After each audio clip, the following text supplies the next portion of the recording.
오늘 아버지의 마지막 부탁이라는 주제의 말씀을 가지고 함께 또 살펴보도록 하겠습니다.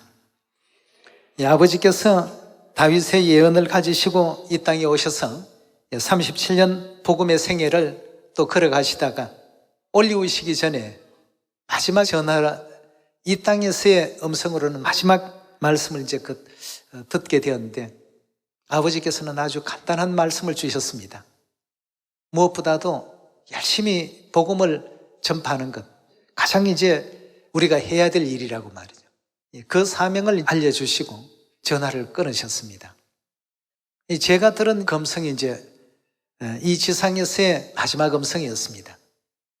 이제는 다 모든 것이 다 잘 될 것이니까 어머님 말씀 잘 듣고 열심히 복음을 전파하라고 말이죠. 그래서 항상 이제 제 마음 가운데는 아버지께서 사마리아 땅끝까지 이 복음이 다 전파된다라고 늘 평시에도 많은 말씀을 주셨기 때문에 이제 열심히 하면 그 뒤에 모든 일어날 일들은 잘 될 수밖에 없는 이런 어떤 내용을 아버지께서 다 만드시고 그렇게 올리우셨구나. 그 말씀을 이제 사복음서를 보니까 마태복음, 또 누가복음, 마가복음 이런 등지에도 그 복음서의 마지막 그 끝부분에 항상 나오는 것이 뭐였습니까? 사마리아 땅끝까지 모든 민족들에게 복음을 전파하신 그 말씀을 2000년 전에도 똑같이 그렇게 남겨주셨더라고요.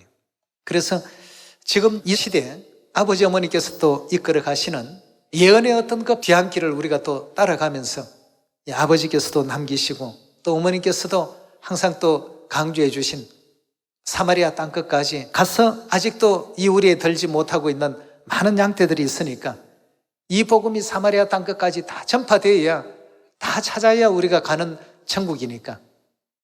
그래서 지금도 늘 이제 그 식구들 만나면 제가 아버지께로부터 들은 말씀이 이제 다 모든 것이 잘 되었으니까 열심히 복음하는 일 외에는 없다라고 하신 그 말씀을 들려드릴 수밖에 없었습니다. 아버지 주신 말씀 교훈과 또 그 가르침 가운데에는 그런 말씀이 있었습니다. 좋은 사람을 찾기보다는 좋은 사람이 되라고 말이죠. 좋은 사람을 많이 찾는 것도 좋지만 우리 하나하나가 좋은 사람이 되기를 원하셨습니다. 여러분, 성경에서 좋은 사람은 어떤 사람입니까? 오늘 우리 그 내용을 누가복음에서 한번 알아보도록 합시다. 누가복음 10장 28절입니다. 예수께서 이르시되 내 대답이 옳도다. 이를 행하라. 그러면 살리라 하시니 이 사람이 자기를 옳게 보이려고 예수께 여짜오되 그러면 내 이웃이 누구이오니까? 예수께서 대답하여 가라사대 어떤 사람이 예루살렘에서 여리고로 내려가다가 강도를 만나며 강도들이 그 옷을 벗기고 때려 그만 죽은 것을 버리고 갔더라. 마침 한 제사장이 그 길로 내려가다가 그를 보고 피하여 지나가고 또 이와 같이 한 레위인도 그곳에 이르러 그를 보고 피하여 지나가되 어떤 사마리아인은 여행 중에 거기 이르러 그를 보고 불쌍히 여겨 가까이 가서 기름과 포도주를 그 상처에 붓고 사매고 자기 짐승에 태워 주막으로 데리고 가서 돌보아주고 이튿날에 데나리온 둘을 내어 주막 주인에게 주며 가로되 이 사람을 돌보아주라. 부비가 더 들면 내가 돌아올 때에 갚으리라 하였으니 내 의견에는 이 세 사람 중에 누가 강도 만난 자의 이웃이 되겠느냐? 이 말씀은 다시 표현하면 내 의견에는 이 세 사람 중에 누가 가장 좋은 사람이냐? 37절의 말씀 보시면 가로되 자비를 베푼 자니이다. 예수께서 이르시되 가서 너도 이와 같이 하라 하시니라 그였습니다. 좋은 사람을 찾기보다는 좋은 사람이 되라고 말씀 주신 그 내용을 가지고 누가복음 10장의 말씀을 보니까 이것이 아버지께서 바라시는 가장 좋은 사람의 전형적인 모습이었습니다. 레위인도 그냥 강도 만난 사람을 보고 지나쳐버리고 한 제사장도 지나쳐버리고 사마리아인은 여행하는 중에, 여행하면 여행 목적지가 있을 것이고 여행 중에 가보고 싶은 곳이 다 정해져서 여행을 시작했을 것인데, 그런 어떤 내용은 아랑곳하지 아니하고 뒤로 다 물리치고 가장 먼저 한 일이 생명을 살리고 생명을 구하는 이 일에 마음과 그 비용을 사용했던 것입니다. 예수님께서도 이 세 사람 중에 누가 강도 만난 자의 이웃이 되겠느냐 하시는 이 말씀은 누가 가장 이 세 중에 좋은 사람이냐 말이에요. 좋은 사람으로 구분해서 보면 바로 세 번째 사마리아인 아니겠습니까? 죽을 수밖에 없는 그 생명을 살리기 위해서 수고하고 노력한 그 수고에 대해서 예수님께서는 이 사람이 가장 셋 중에 좋은 사람이고 옳은 사람이고 선한 사람이다, 너도 이와 같이 하라고 이렇게 교훈의 말씀을 주셨습니다. 여러분, 이 세상을 지배하는 많은 그 일들 가운데 숫자라는 것 있습니다.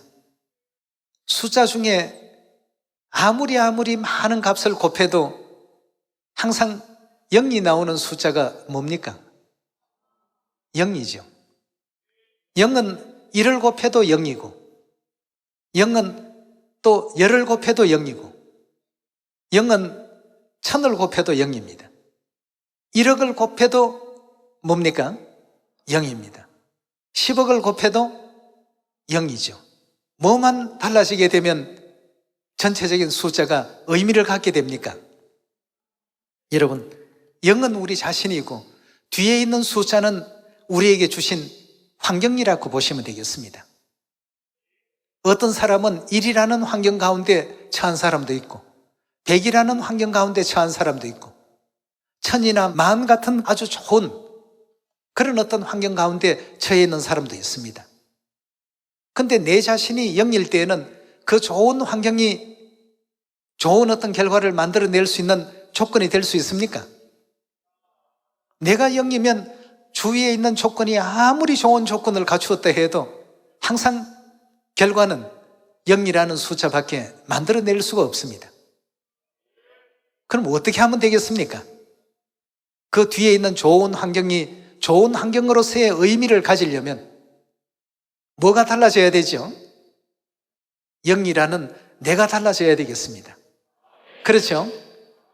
내가 거듭나지 아니하고 내가 변화 입지 아니하고 내가 새로워지지 않는다면 우리 주위에 아무리 좋은 조건들, 아무리 하나님께서 많은 은혜를 베풀어 놓으셨다 할지라도 하나님께서 원하시는 그 아름다운 결과를 결단코 맺을 수가 없습니다.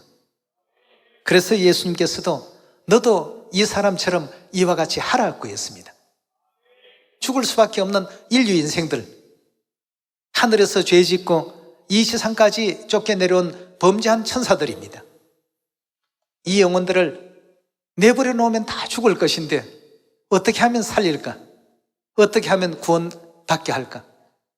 여러분, 우리 시온의 가족들이 그 0이라는 숫자에서 탈피한 식구들이 많습니다. 0이 1이라는 숫자로만 변화가 돼도 거듭나고 새로워지더라도 1만의 어떤 숫자의 의미를 가질 수 있었습니다. 1억의 어떤 숫자의 의미를 가질 수가 있었습니다. 근데 그 1이 아니고 만약에 2가 된다든가 5가 되면 어떻습니까? 더 많은 어떤 결과가 나오겠죠. 내가 자꾸 이렇게 더 거듭나지고 더 그릇이 커지고 더 광대해지고 점점 하나님께서 바라시는 하나님을 닮은 사람으로서 변모되어 가니까 우리 주위에 많은 영혼들이 하나님 품으로 돌아오기 시작했습니다. 지금 여기 누가복음 10장에 나오는 사마리아인, 여행하는 어떤 도중에 이런 경우를 만났습니다. 남의 일이니까 내가 가고 싶은 목적지를 향해서 얼마든지 갈 수 있는 나그네였고 여행자였습니다. 근데 남의 일로 보지 않았습니다. 내버려 놓으면 죽을 것 다 알기 때문에 우리 주위에 있는 모든 사람들도 마찬가지입니다. 영적으로 바라보면 내버려 놓으면 다 죽을 수밖에 없는 영혼들입니다. 이제 이 전기불과 같이 전기선도 다 연결해 놓으시고 전봇대에서 집으로 들어오는 어떤 인입선까지도 다 연결해 놓으시고 우리에게 스위치만 올리라는 이 부탁만 하고 가셨습니다. 스위치만 올리니까 불이 환하게 지금 다 들어왔습니다. 어둠의 세계가 빛의 세계로 전부 바뀔 수 있도록 모든 것을 다 만들어 놓으시고 쉬운 어떤 여건을 허락해 놓으셨습니다. 시온의 그 가족들이 복음 활동을 열심히 할 수 있도록끔 이렇게 또 하나님께서 만들어주고 가셨더라는 것입니다. 이렇게 하신다고 해서 복음이 저절로 되는 것은 아니더라고요. 그 이면에는 내가 변해야 된다는 것입니다. 자, 우리 거기에 대한 내용을 우리 누가복음 19장 12절의 말씀 보도록 하겠습니다.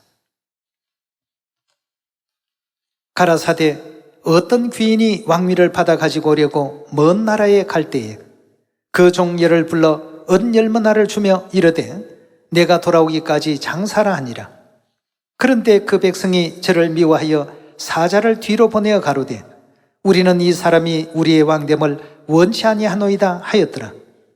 귀인이 왕위를 받아 가지고 돌아와서 은을 준 종들의 각각 어떻게 장사한 것을 알고자 하여 저희를 부르니 그 첫째가 나와 가로되 주여 주의 한 문화로 10문화를 남겨나이다. 주인이 이르되 잘하였도다.